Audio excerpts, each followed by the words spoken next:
Well, hello, everyone. Happy Monday. Well, I have a little bit of a surprise. Not a Halloween surprise. This is not a scary surprise. I actually think this is a little bit of a good surprise because I got to be honest, after that debate last week when you guys asked me to respond or not respond, but react to the Fetterman Dr. Oz debate last week, I have to admit that was probably one of the scariest political realities that I have ever seen. On one hand, we have a reality TV show doctor who literally advocated for transing the children not that long ago. And on the other hand, we have the literal epitome of idiocracy. And in the state of Pennsylvania, between John Fetterman and Dr. Oz, a lot of people are thinking that these are the only two options that are available to them on the ballot because those are the only two options that are shown to them by the media. Well, I have some good news.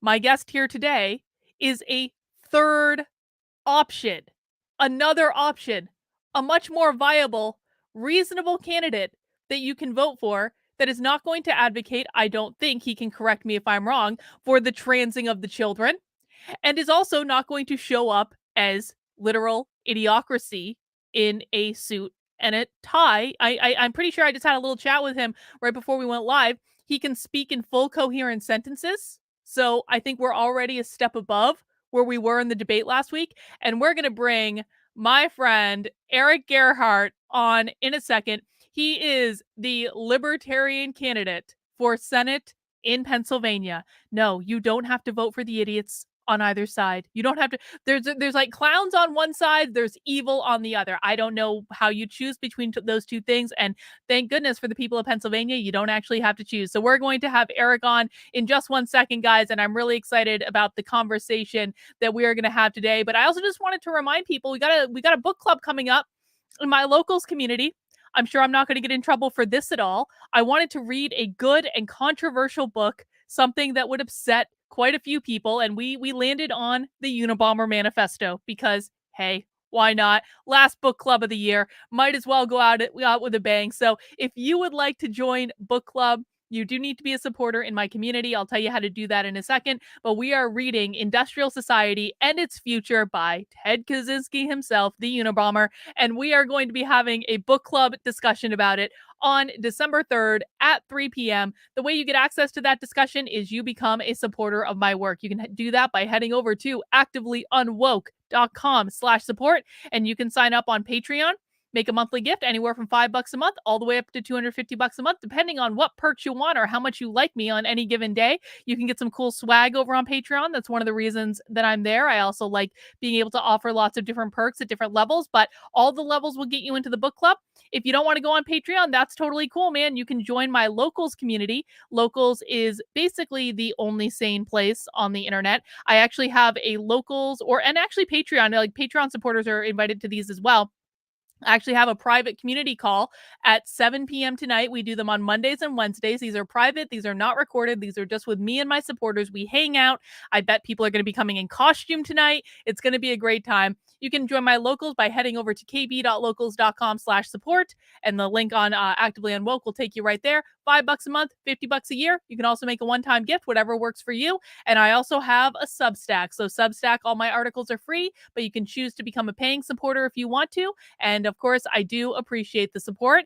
And all of those things are going to get you invited to the Unabomber Book Club on December 3rd. We'll also be having Bitchcraft coming up in a couple weeks. We do Bitchcraft once a month where we do craft on a Zoom call. You know, you can knit, you can crochet, you can quilt, you can sew, you can clean your gun, whatever craft you want to do is fine with me, but you can come hang out with us on an open Zoom call for that. We do lots of great stuff in my community. It's what keeps us grounded to reality in this world of insanity. And I hope you do join us at some point. All right, let's jump in. And I want to just pop ERIK's website link in the chat. It is ERIK, ERIK, the number 4, PA.com. I definitely recommend you guys head over and check out his platform, but we can also bring him on so we can hear from the man himself. ERIK, welcome to the stream. I appreciate you being here today. Thank you for having me. So what was going through your mind last week when that Senate debate aired? That's gotta A be, like, a lot. crazy position for you to be in. You're like, "What is even going on right now?" I knew they both had a problem with me being there prior to, because I mean, the Oz campaign reached out to me and asked me to lay off of him, which actually haven't been laying into him actually at all. But that little bit of like fear in their voices and eyes when you talk to them, and the fact that I was in a Fetterman event 6 months ago, and they thought I was just going to be a softball player running for Senate, sitting right next to Fetterman on the stage at the University of Pittsburgh. And then they just got lit up by me because they started going after the people and the populace. And I hate bullies. So that's like my trigger. And they triggered me. But it was in the rules that I wasn't allowed to say anything about the candidates that were there during the forum that we were having.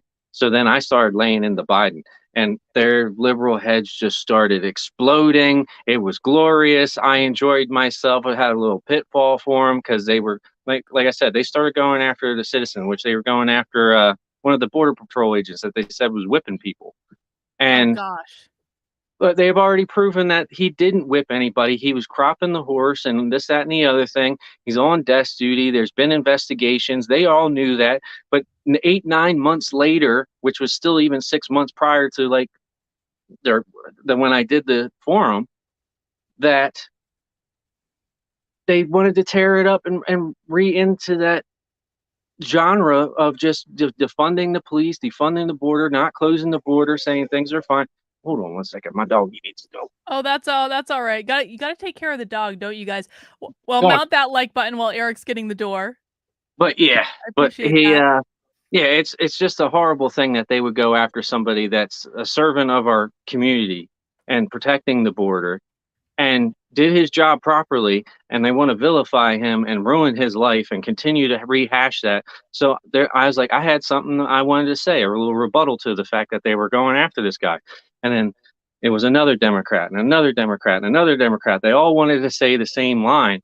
So I was like, you guys go first. I'll go last. And then I went and tore into him for saying there was investigations. This guy is innocent. You're going after an innocent person. You're going to try to ruin his life. This is not how you do politics, by ruining people's lives. You need to make people's lives better. And like I said, their heads exploded. They all started tearing into me, of which that wasn't in the rules that you're allowed to attack other people, but they just came after me and after me and after me. So then it just made me go harder. But then, like I said, I just went after Biden, which he wasn't there to defend himself. Not that he would, even if he was, but So what you're telling me is you played by the rules that they gave you. You didn't attack the other candidates on stage, but as soon as you said something they didn't like, they ignored the rules and came after you. exactly. Mm, Yeah, mm. it's a double standard. I mean, even with the debate, I mean, I would have loved to have been there to rebuttal everything that they said and lay the pitfalls and traps of which would have made them look bad, which that's what they don't want. They don't want that view of the public that they're in the wrong in either sense. They want somebody to look better than the other. And having the third option there, which would have been me, I would have made them both look horrible. And then they might have either lost their election and I might have won. I mean, they've been whitewashing my name out of all the news and politics, even the polls. Like there's polls that they were doing 5, 6 months ago where I was at 1.8%, and then I was at 3%, and then I was at 5%. And then they just stopped doing polls because I started gaining in the polls and I was on every poll, which that should have included me in the debate. The fact that people of the populace and the citizens that are going to vote for who they want in office anyway want to see me win one way or another. So I don't see how you not defund, just let you don't give those people the voices that democracy is supposed to have, where Mhm. everybody gets their vote, they get to hear everybody, and it's supposed to be equal and fair election. But they keep writing rules in government and Congress to protect themselves and protect the power that they have. And we got to downsize government, not continue to make it larger and larger and larger, and then just taxing people to the point where they can't even survive, which they don't even care. It's a horrible thing. And that's not what our public servants are supposed to do. They're supposed to serve the public and do what's in the best interest of the people, not themselves or their party, which would put me in a very unique spot if I end up winning, because I don't have to toe either of their lines. I could call them out on all the horrible stuff, of which would be glorious. And oh man, I would have so much fun. Well, you have at least one voter in my chat today. I'm in PA and I will be voting for Eric. Thank you, Deborah, for that.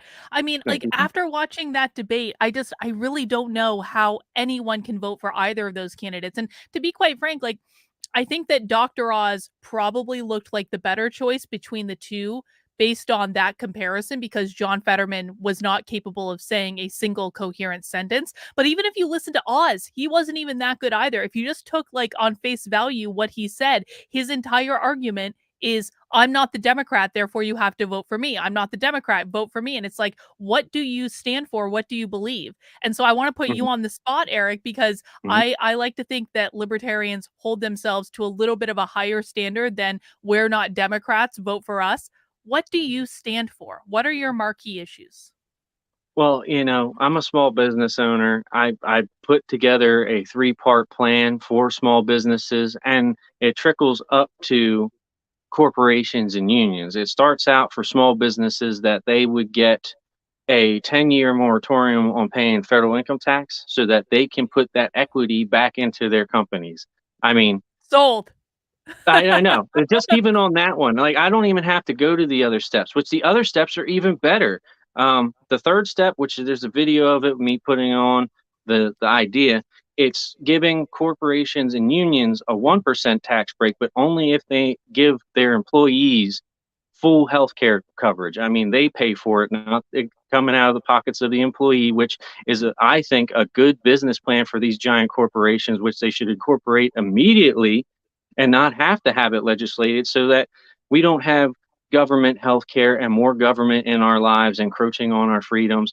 And then now they're going to have our medical records if you want to be part of the government health care, which the whole thing with abortions and all this stuff, like, we don't need government in every facet of our lives, especially our health, because we're going to get horrible coverage. Because if you look at, like, the education system, they've spent more and more money for the last couple decades, and we've gotten poorer and poorer education for our children nationwide, of which they just kind of want sheeple and just shill them through the system, and then they come out of high school with absolutely no life skills. They don't know how to budget, they don't know how to cook, they don't know how to take care of themselves, they know no trades. Like, I'm fortunate, I went to tech school myself and spent 4 years learning a craft, and then apprenticed under my father, and then working in the business, and then eventually started my own business. And I'm grateful for that. But we don't have all these self-driven people coming out of high school, of which we need to teach lessons that promote individualism and self-ownership and just self-esteem in itself, so that you can build yourself to what your dream is. Because I was talking to a college student the other day about choices for college. I'm in my 30s, I'm 37. I still don't know what I would go to college for if I had to choose a course. It's definitely not going to be anything that I can't use as a skill for my hands or make money off of. But they have all these courses that are just completely trash, that you go to college to have fun instead of actually learning stuff. And then you spend all this money, now you're in debt, and you can't get out from underneath that debt. And then the government stepping in and giving you money, it makes no sense, because not only do you have to pay taxes on that money, so now you owe the government more money. The colleges have raised their tuitions the same amount that they're allowing now, so you have to pay more regardless. The colleges are making more money. The government now you're indebted to. So not only do you have debt, you now owe the government debt, of which, if you make money, even if it's a small side job or a part-time job, the taxes that you would get back at the end of the year, you're going to owe more. So it's a horrible situation to put anybody in. And I've even heard reports that they're shooting people down for getting access to the unconstitutional student loan forgiveness that they're doing right now, Oh. which, who knows how many things are going to be dubbed unconstitutional in the next coming decade, because they just ruled that Obama's ruling on DACA, which is unconstitutional as they ruled it is, that was 6 years ago. So they're just shilling all this stuff through the system in these last 2 years because now they're going to lose their voting rights for the numbers they need in the Senate, the numbers they need in the House to pass bills, and they're not going to get anything done, of which the amount and speed of things that they've done so far, it is yet unseen how it's going to affect and hurt our country, even though everybody can see it's already affecting and hurting our country in just this short amount of time. There's going to be a lot of work to do, and I hope that the people of Pennsylvania elect me, and I'll try to correct this course of this ship. You know, one of the things that I really like that you said was talking about how, high school doesn't, or not even high school, any schooling, public schooling, doesn't really teach any actionable life skills. And of course, I definitely agree with you on that. It's why I think we should need to completely separate the government from education entirely. But one of the things that I have said is every once in a while, I like to throw kind of like, at least the left a bone to say, okay, you're serious about doing this equity thing. You want to take care of people based on their race because you think that leads them to have a certain level of success in life, which sounds like a pretty racist statement to me in and of itself. It is.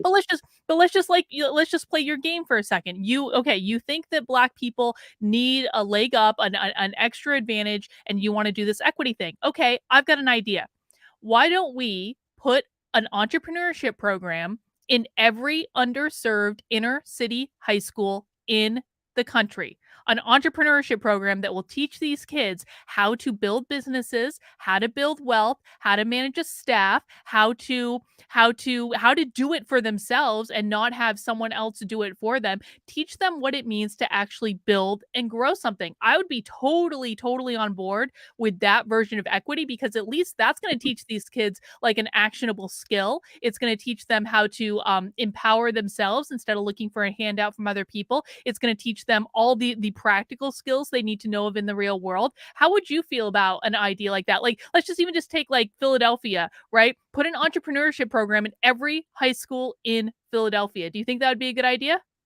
That would be a great idea. It comes down to like the cost and stuff like that. But then, you can't put a price tag on teaching people skills. You just can't. If there's all them sayings, you can give a man a fish, or you can teach him the fish, and then they eat for a lifetime. Which, if you teach them skills that they could use for a lifetime, construction, cooking, hairstyling, all the trade stuff, fixing cars, stuff that are hands-on jobs, of which skilled workers are needed everywhere across the whole country. If you know how to do any of these skills, welding, you're in high demand right now because people need good, willing workers with skills. We have 11 million jobs that are open, of jobs that nobody wants to take because of the government giving people extra money checks and doubled up unemployment checks. And it's just, they're pushing the whole populace toward a system where you're relying on the government for absolutely everything, a totalitarian regime, pretty much communism. I mean, they want to do a digital dollar, then they're going to wipe out the economy and the value of the dollar, which competition of currencies across our world actually leads to them being more valuable because people can make profit off of those. Like, free market capitalism is the system that everybody likes to have when they can capitalize on stuff. But then when politicians get involved, they only like it when they can capitalize on it, and the people don't get a choice in it. Like the whole stock trading thing. Like, now that we have cryptocurrencies and stuff, they want to regulate it, but pretty much it's going to make it so that the rich people can get in it because they want to do the what is it, the gross, whatever you make a profit on, or whatever those keywords are for making a profit. They want to pay a tax on the profit that you make, which every mom and pop and kids that are just starting, they have little to invest. So the little bits that they make, they'd have to pull out of what they invest to be able to do that, which gives them less to work with. So in the long run, they make less. But all these multimillionaires that can dump millions of dollars into it can get a leg up when they regulate stuff, which, like I said, always squeezes out the little guy. But it doesn't have competition, and it's almost like another Ponzi scheme, because now they have control of the whole market and this, that, and the other thing. They know when the highs and the lows are going to be, so they can always win. And that's not a free market. Mm-hmm. Well, I want to switch gears here for a second because I only have you for a limited amount of time, and I definitely have some questions I want to ask about your opponents, if you don't Mhm. mind. Now, you mentioned that the Oz campaign actually reached out to you at some point and asked you to kind of like lay off them a little bit. I think that most people assume that when a Libertarian candidate is running, they do tend to peel votes off from the Republicans, which I'm not actually opposed to. I think it's like well earned. If every time someone votes for a Republican that wants to vote for Libertarian, I feel like they're stealing our votes, not the other way around. So Exactly. I want to ask you, and I want to do this with Fetterman too. So we're going to put him Mhm. on the table for a second. But for Dr. Oz, what Mhm. makes you different, and why should people vote for you instead of Oz? What makes me different is that I've worked for everything my entire life. I've really had not really the best of advantages in even getting jobs. I tried getting into a pharmaceutical company for over 9 years. I put in applications twice a week for 3 years just to get my first interview. I get my interview, and they say because I'm a carpenter, I have skills, I've apprenticed under people, I was a Boy Scout, I was overqualified to clean toilets. They did this to me 3 times over a 9-year span. I was overqualified to get a starting position at a pharmaceutical company cleaning toilets. Even though I have skills beyond that and I could be an asset to a company, they choose to shoot me down. I'm glad I never did that job. I love working for myself. I'm gonna say that right off the top. But, Oz, he had it easy for pretty much his whole life. He had the best of everything. He had born with the silver spoon, a billionaire parents and family that own the Aspen Tree Service. He has every advantage that nobody ever has on a normal sense of things, to go to the best schools, have the best of everything, have the best treatment, put him in the best positions to be successful. I only see this as a feather in his cap, if anything, or maybe he's in some legal trouble that he needs the political um, protections that they get when they become a politician, that they can't be charged with crimes because now you're a politician, you get political immunity. Mhm. Um, I still just, like I said, I see it as a feather in his cap and nothing more. I don't even think that he's going to follow on the Republicans' step. I think he's going to be in Mitt Romney 2.0. It boggles my mind that the Republicans nominated him because I gotta be honest, like I was like eating popcorn watching Rick Grinnell and Greg Kelly from Newsmax just like lose it when they thought that Kathy Barnett might spoil their little like race during the primary. Because I mean, I don't think people remember and you can, I covered it on the channel. Go back and watch the videos about how Rick Grinnell had a 3-day Twitter bender over Kathy Barnett, and basically they convinced the Republican Party that Oz had to be the nominee because Oz was the only one that was electable. And I think, to be quite frank, Kathy Barnett, if she had gotten the nomination, would be in a much better position right now than Oz would, because Kathy Barnett goes out and talks to people, and it seems like you do the same thing. Like, you talk to normal people. Do you think that Oz is at all plugged into like what average people in Pennsylvania actually think? I don't think so. I mean, I've seen quite a few pictures of him out trying to talk to somebody. It was in a wheelchair. She couldn't get away. She was elderly, with a guy in the background flipping him off. So, I think the sentiment of how he feels and how people feel about him is, yeah, go back to New Jersey. I feel carpetbagging itself, like being able to cross borders to go and run for a position that in a state that you don't live in, that you don't know the people, you can't connect with the people, you haven't lived there and felt the struggles that the people of the state, that you should run for that position. But it's not a crime to be a carpetbagger, but I still don't agree with it myself. So Yeah. there are other options. I would totally agree with you. If Kathy Barnett had gotten the thing, I would have seen her as a tougher opponent than Dr. Oz or John Fetterman.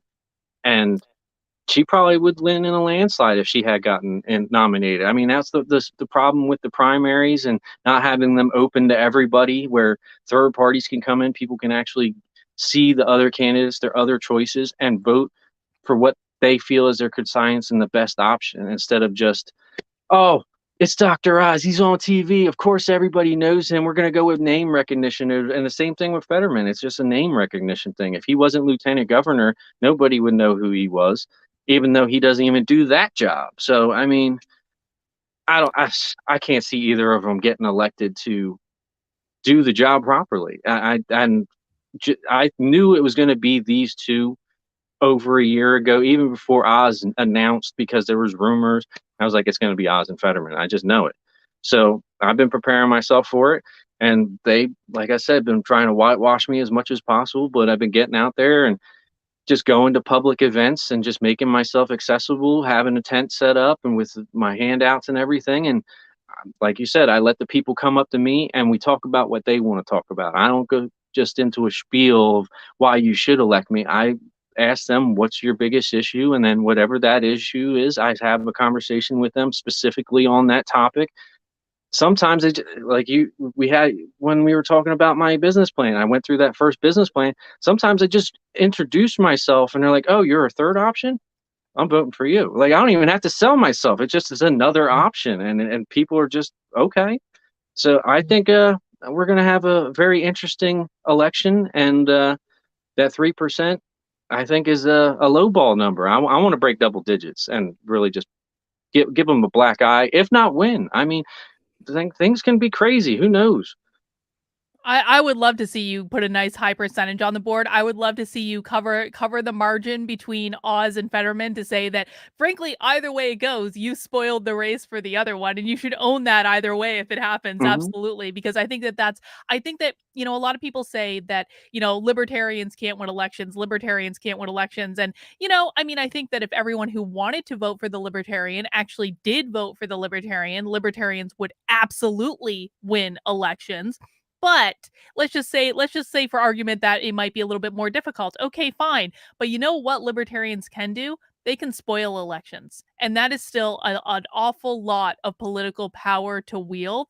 And I think that when we do spoil elections, we should absolutely take credit for spoiling the election, because that puts us in a better position for later. Anyway, I don't want to go down that road right now. I want to ask you about Fetterman. Okay. Now, Fetterman is at least, he's from Pennsylvania, so I think it's at least like a notch up. However, the man can't speak. And some might say, he had a stroke. Okay, fine, I get it. I've had relatives who have strokes. However, my relatives who had strokes weren't running to be a senator, and probably would have graciously bowed out if that had happened. What do you think of John Fetterman, and why should people vote for you over him? Well, he had an opportunity to drop out when we had August 1st was the petition day to turn in our signatures.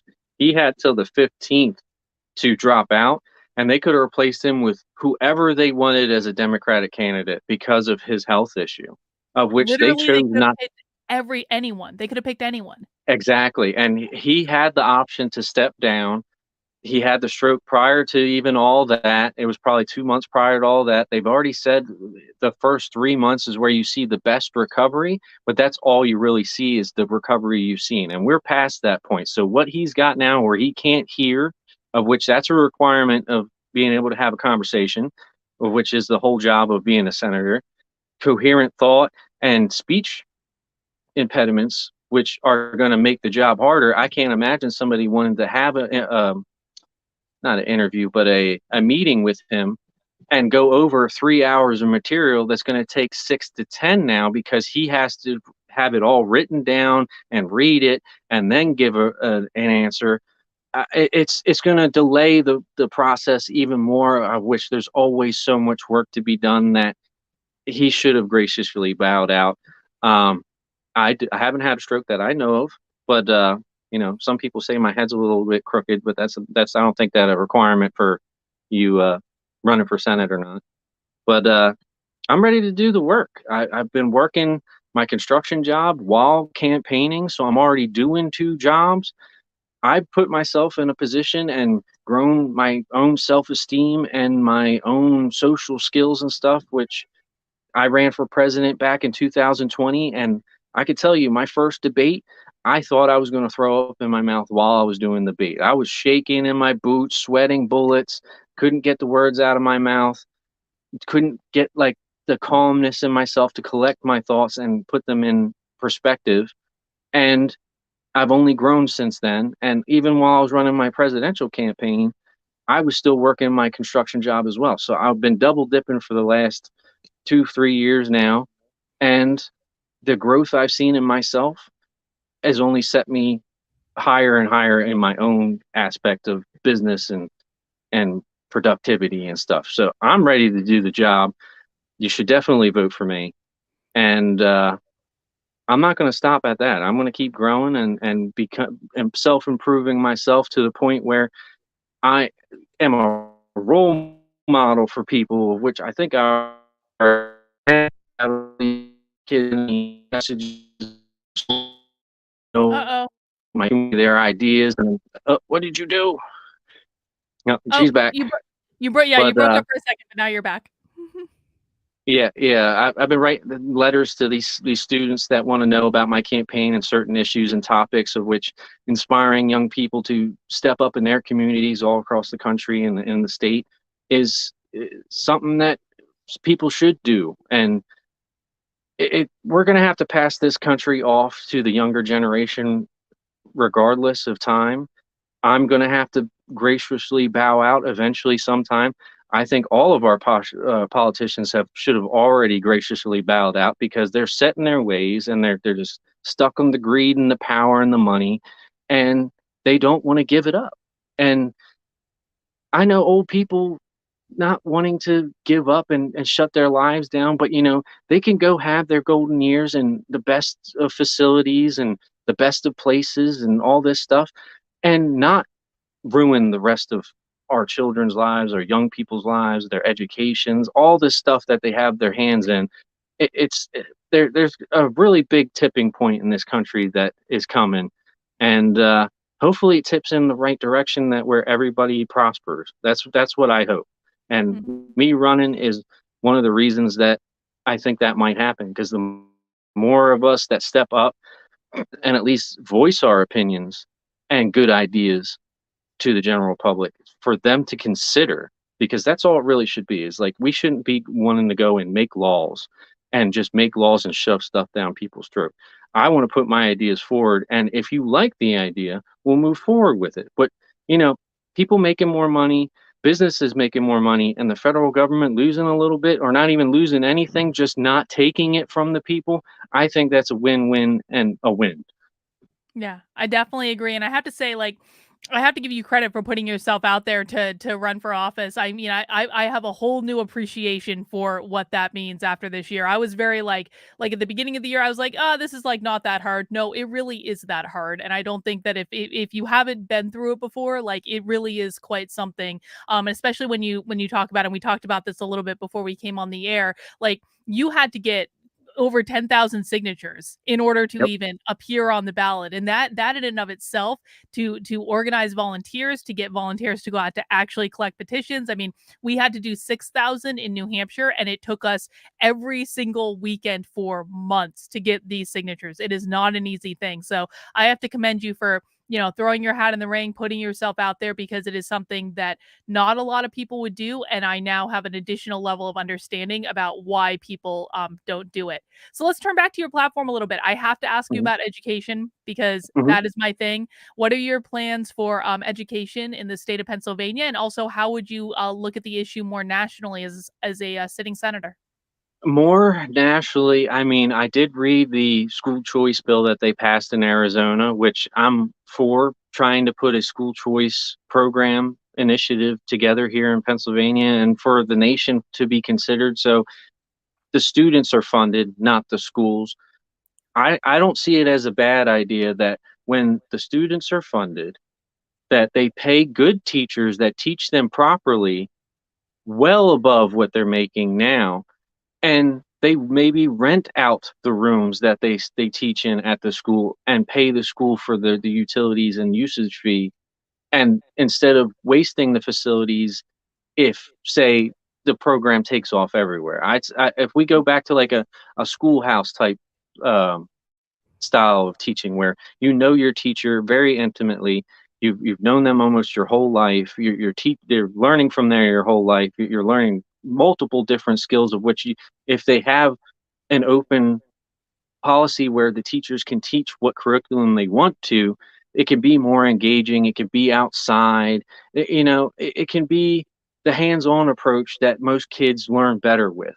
Not sitting in a classroom in the back and just hoping that the ideas that you're throwing at them stick on the wall. It really doesn't work. You're going to have people zoning out. But when you engage with the kids, it leads for a better education. Also adding in, say, like, if they don't have plans to go to college, skipping the trigonometry and algebra twos and stuff like that, and throwing in a business management class where you actually give them the skills that they need for the budgets and stuff like that, like I was saying, and learning how to like make their own business, throwing some home ec in there.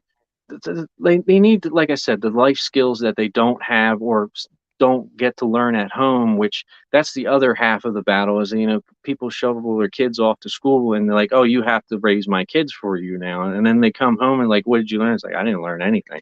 It's like, well, what are they teaching you for?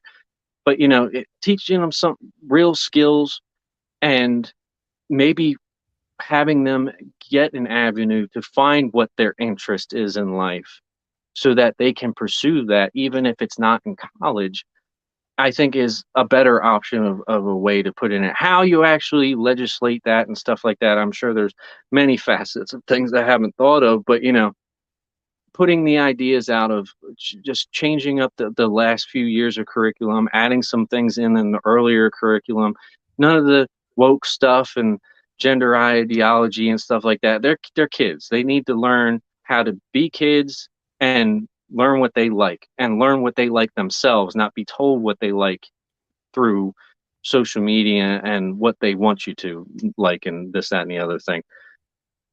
It's a very tough situation. Plus, I mean, I also founded the ECG Foundation, which I, as a life goal, if somehow I can get into politics or get my foot in the door with knowing some people with some clout and money and stuff that want to invest in my foundation, to build a mastercraft trade school, like a college level trade school, Oh, where you cool. go like this step beyond the stuff they would teach you in trade school, where we can pull in craftsmen from around the world, get some Japanese joiners in there and stuff, learn all the really intricate joining and carpentry work, the other very fine details of metallurgy and stuff like that, and bring that in and bring the teachers in and have seminars with teachers from around the world, build bridges across the world through knowledge so that we're not constantly having something to fight about, where we're putting our minds first and learning about each other's cultures instead of, segregating them. I think that's a really great idea, and I think, I mean, I've seen a lot of of things kinda like that with, like, artist collectives and things like that, but you're talking about actually doing it kind of taking that idea of an artist collective, but doing it in terms of, like, a trade school where you have more advanced level, like, people coming in teaching you things that you wouldn't necessarily learn just as, like, a beginner or anything Mhm. like that, that you would learn throughout the course of your career once you're actually already out as a practicing professional, so it's more like ongoing professional development, things like that. Exactly. Like I said, they have the tiers of professionality. Is like, you're apprentice, and then you go to a journeyman, and then you go to like a master, and then they have the artisan, which that's why I said like a master craft. So like you bring in masters and artisans, which have perfected their skills to beyond belief of imagination of things you can do with stuff. And you let them come in and show you the techniques that they use to make jigs and all the stuff that is just beyond what normal people would learn in a shop class or a union trade school or something like that. It's more of the fine tuning stuff that you do at your home in your own workshop, of which many people don't have access to learn those skills. But if you give them a venue, I have a feeling that people would come. I think that sounds like such a cool idea, to be honest, because I have such respect for people who craft things with their hands that precisely and with that much detail. I just think it's such a lost art, and it's something that you have to be passionate about what you're doing to be able to achieve that level. And I just think like the more we can teach people how to do things like that, the better. I'm Mhm. fully on board with that idea. I think it's great. Um, I want to switch gears and I want to ask you about a couple other of your policy positions. So we've talked about small businesses. I love the idea of a 10-year moratorium on small businesses paying federal income tax. That sounds really great. We've talked about education. What are some of the issues that you're hearing from the voters of Pennsylvania that they are most concerned about right now, and how would you help them solve those problems? Well, I mean, the economy and like the money issue is definitely on the minds of every Pennsylvanian right now. We got to open up our supply here in America. We got to do things in America, produce in America, and export out of our country for profit to come back to the country that we're in. Just shutting our pipelines down and shutting drilling and oil production down. I've done the math on the electric vehicles. Like right now, we produce about 8 million electric vehicles here in the USA. That most of those get shipped overseas. They don't even stay all here in America. But to get every single person of the 330 million people that here in America an electric vehicle, it's going to take like 41 plus years. So how are we going to get from point A to point B? Everybody gets an electric vehicle, but we're going to just not use oil. All the trucks, all the dump trucks, all the cranes, all the drills, all that stuff run on oil and gasoline. We can't not have it. And to say it wouldn't drive prices up, of which it did, is just insane to me that they think that if we go all green, everything's going to be better. But then you see Europe and Germany go all green. They shut all their power plants down, and now they're starving for natural gas. And now the only pipeline of which Biden did approve and now is blown up, there's going to be people freezing to death this winter because they can't get the supplies they need and the wood and coal and stuff they need to burn. So we have to produce these things until the system catches up where we can think about turning some of the switches off. But there's there's other ways to go about going green and stuff like that with the economy is, you know, build power storage facilities, like giant state of the art battery facilities to hold the charge so that maybe we can flip off a power station and do the maintenance that it needs to run as optimally as possible. Because now that it's just running and running and running and running, you can't do the maintenance on it because you can't shut it down. And then we sell that energy to everywhere across our country, to our southern border and to our northern border, and get people up and running. Uh, it I just don't understand it. If you wanted to ruin a country, he's doing a great job. But for everybody else that has to struggle and live paycheck to paycheck, we're hurting, and they just don't see it, nor do they seem to care. They just want to do what somebody's going to get billions of dollars in their pocket by changing these policies, these ESG policies and green energy policies, because somebody's making a mint off of that stuff. One of Biden's biggest donors gave him like $65 million, but he was the billionaire that owns the train and trolley system. So, obviously shutting the pipeline down makes him billions of more dollars. You can't tell me that it wasn't special interest in lobbying, that he just shutting them pipelines down on day one wasn't something he planned on doing regardless of whether it was going to work or not. Do you How know we fix that? do you know your own position on fracking? Yeah, well, we need to produce. It's already got plenty of environmental protections and stuff like that. There can have some other extra precautions and stuff because they do use a lot of water. If water becomes scarce, then you have to move away from fracking, because if people need clean working water, and if it becomes a part where water is a scarcity and now becomes a hot commodity like gold, we you got to move away from that style of drilling, of which it's in limited supply. It's not done that way everywhere. It's mostly just in Pennsylvania, where the bedrock is all splintered up and shattered, where you have to get those little crevices and clean everything out just to get the stuff out. But I mean, there's natural gas in there along with it.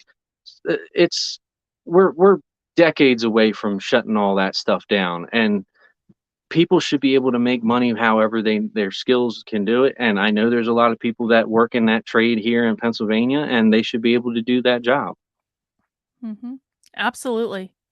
Eric, do people have any common misconceptions about you and your candidacy, being that you're a libertarian? And is there anything that you would like to take a moment to kind of dispel?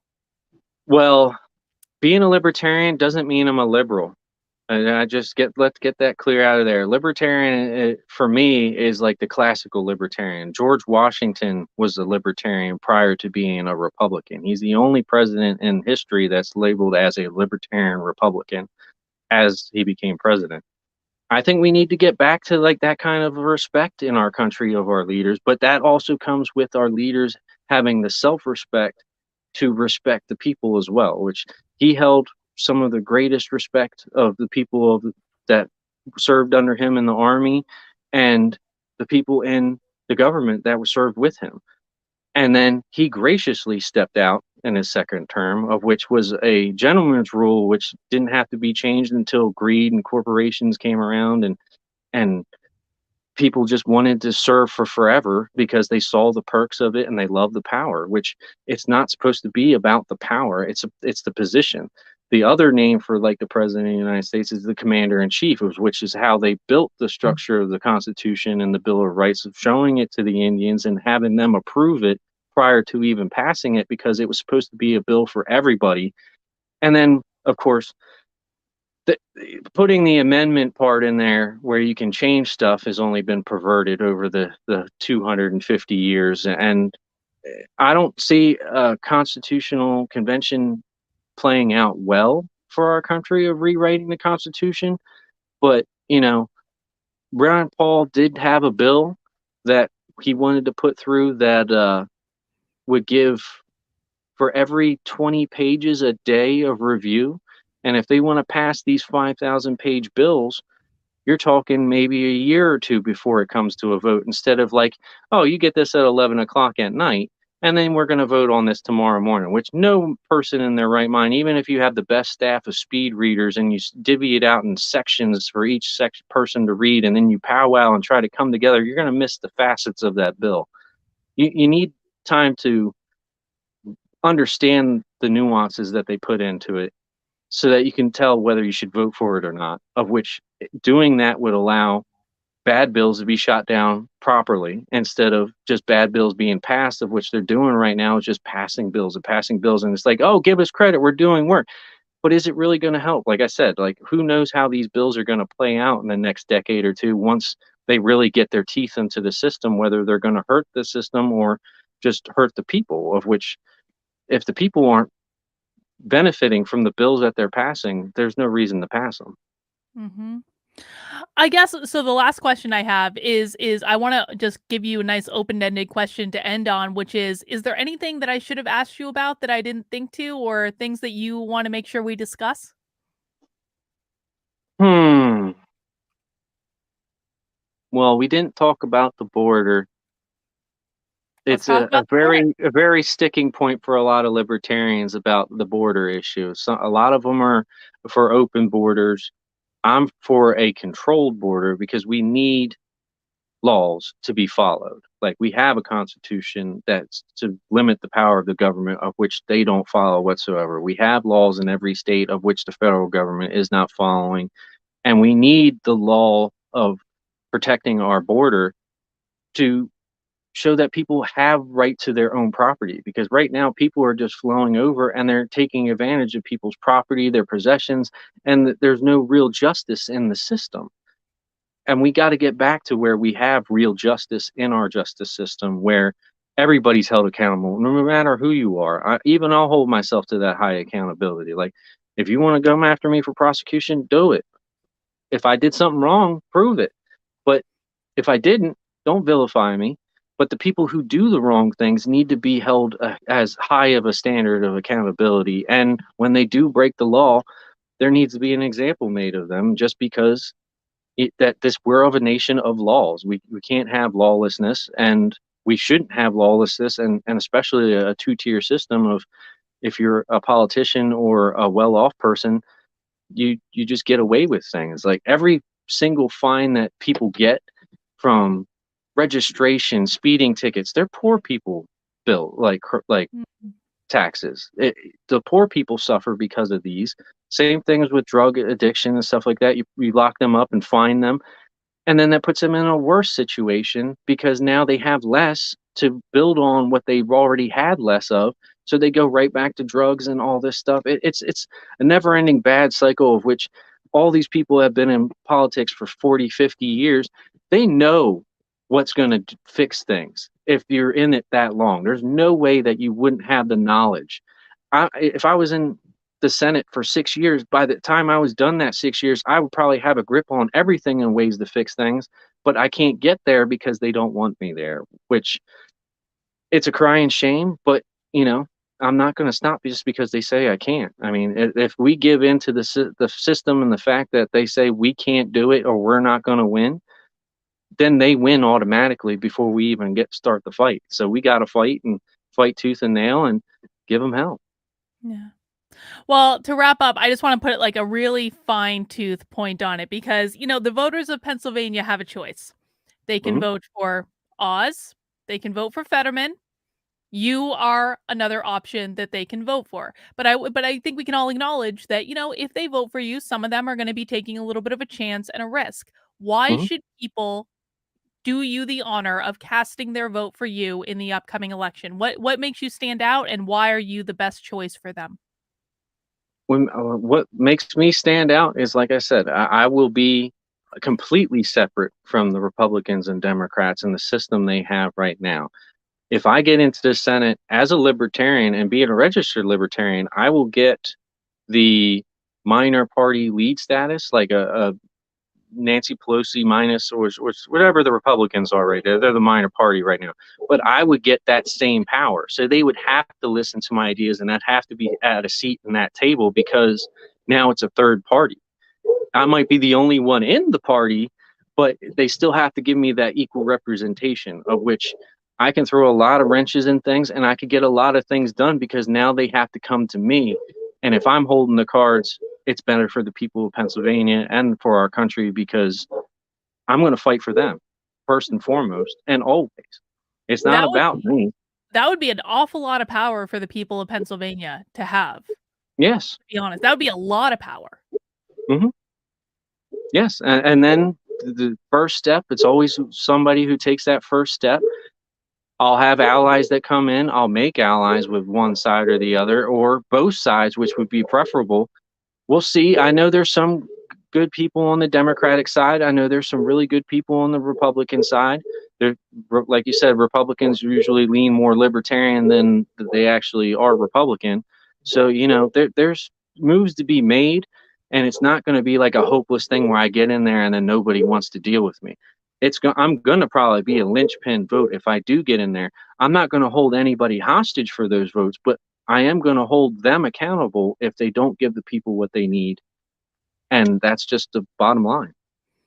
Well, Eric, I'm really grateful for you for taking this hit, for running, for giving the people of Pennsylvania an option. After last week's debate, I think we know why it's more important than ever that people really do consider the libertarian candidates running. And I'm grateful that you've given everyone an opportunity to get to know you a little bit. Just as a reminder, guys, his website is ERIK, ERIK, the number 4, PA.com. And I definitely recommend if you're in Pennsylvania, just go and look at him on the issues, send him a DM on Twitter, ask him what he thinks. You're probably one of the easiest to get in touch with candidates running. And so I don't think that would actually be a problem. But, listen, Pennsylvania, you don't have good options. I'm sorry. I know some of you are on one side or the other, but you have to admit that both your candidates suck. I think this is a golden opportunity to get a third party in there, someone who you've heard today has common sense, is for the little guy, has actually spoken to people in Pennsylvania, which I don't think we can actually say that of Oz and maybe Fetterman to a lesser extent. But did Fetterman even understand what the people of Pennsylvania were telling him? We don't really know because the man can't speak. But you do have ERIK GERHARDT on the ballot, and I do really want to just encourage everyone to take a look at him. Eric, thank you for spending some time with me today. Is there anything else that you would like to say in closing? Um, Thank you very much for having me. please go out and vote, regardless of who you vote for. It is your natural right per the Constitution to have the vote and vote for whoever you feel is the best choice for that position. I don't care who you vote for as long as you go out and vote in every election, because you only get that one choice and one chance to do so. And it's a service to our country that is a little bit underlooked and should be forefront in everybody's minds, because it does change the course of history and will change the course of history here in the future, and is going to probably become more important as the years go on from now on. So go out and vote. Vote for me, Eric Gerhardt. And again, thank you for having me. All right. Thanks so much, Eric. Guys, that's all we have today. I will be back tomorrow at 5 p.m. with a very, very special stream. You guys are going to love it. I'm going to keep it as a surprise for right now. But Eric, thank you again for joining us today. I really do appreciate it. Guys, mount that like button on the way out the door. Please subscribe to the channel if you have not already. I do all sorts of different content almost every single day of the week. So if you don't see me recently, then check back, because YouTube's probably hiding me or something stupid like that. All right, guys, we're going to wrap it up for right now, but I will see my community members on our call in half an hour. And if you haven't yet joined my community, you can find the information in the description below. And we have our private supporter call in about half an hour. So I will see you guys then. Take care.